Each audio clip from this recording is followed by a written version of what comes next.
Hello, we are here and we are Boxman Ministry, and we had the privilege of meeting Mr. Eugene Prewitt. Mr. Eugene, what do you do for work? I love that question, Mr. Maxwell. I am a missionary in Asia. You know, most of the people in the world live in Asia, and that is where you have the most people who really aren't yet Christian. So I'm there to try to teach them about Jesus. And oh, the ways I try to do that are so many ways. And one of them is like what you do in Boxman Ministry. We do it by sharing literature. What's your favorite animal? So there's a category of animal, and not many of these probably came into the ark, but that's the birds. I love to see birds, and I think maybe on the ark there might have been about 400 types, and then they changed into all the thousands we have today because God gave them ability to do that. But I love birds. How can children be part of ministry, and how do you reach out to children? I love those questions, Arthur. So first, let's talk about how I reach out to children.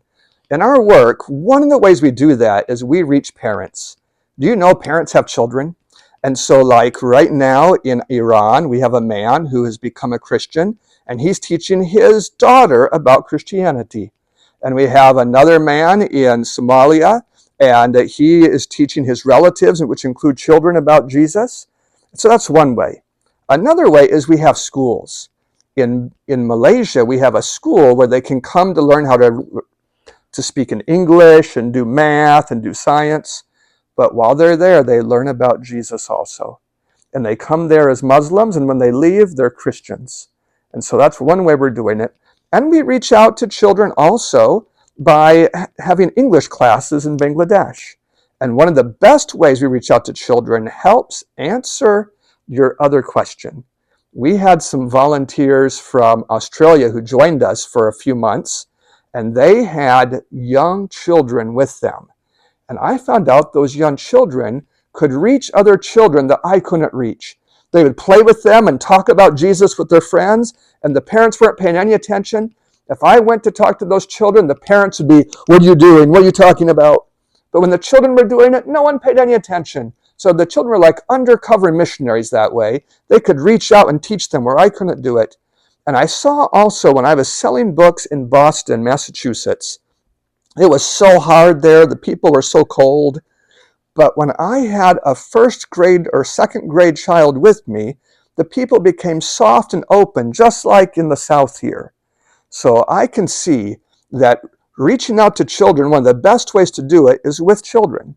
And another way that children are helping me in my ministry is they are organizing their Sabbath school classes to do things like to pray for our work, maybe to raise money for our work. These are some of the amazing ways. And in one place, they organized a garage sale where they sold all the junk that they didn't need anymore, all the stuff they didn't need, and they raised enough money in that garage sale to build a tin house in Bangladesh. So there's lots of ways that children can get involved in the ministry. And if anyone wants to come spend a year with us or a few months, why, we could find plenty for you to do. Mr. Eugene, what's your favorite fruit?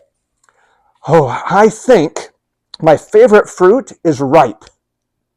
I mean, a ripe peach or a ripe mango or a ripe pear or a ripe cherry, when you get or a ripe persimmon, they're so good. But an unripe persimmon is about the worst thing in the world. And so I think my favorite type of fruit is ripe, but maybe ripe mangoes or ripe peaches. When I'm in America, it's ripe peaches because the mangoes here aren't so good. And when I'm in Asia, it's ripe mangoes because the peaches there aren't so good. And so, yeah, that's the answer. Mr. Eugene, can you tell us a story? I'd love to. So one day my wife and I were shopping, and we were in one of those Asian marts where every store is so small and you have to go to each one. But as we were going, it was like we were developing a train. More and more people were following us and surrounding us and making us kind of nervous because they were so close to us. And finally, when Heidi was so uptight about it, a young man came through the crowd and dispersed them. He spoke to them in their native language and told them to leave us alone, and he led us to a place of more rest and peace. And I thought, that was so nice of him. So I got his name, and I invited him the next day, and he began to study the Bible. We studied Daniel 2 and Daniel 7. Some of those studies are maybe in the materials you share in your boxes, in your Boxman Ministry.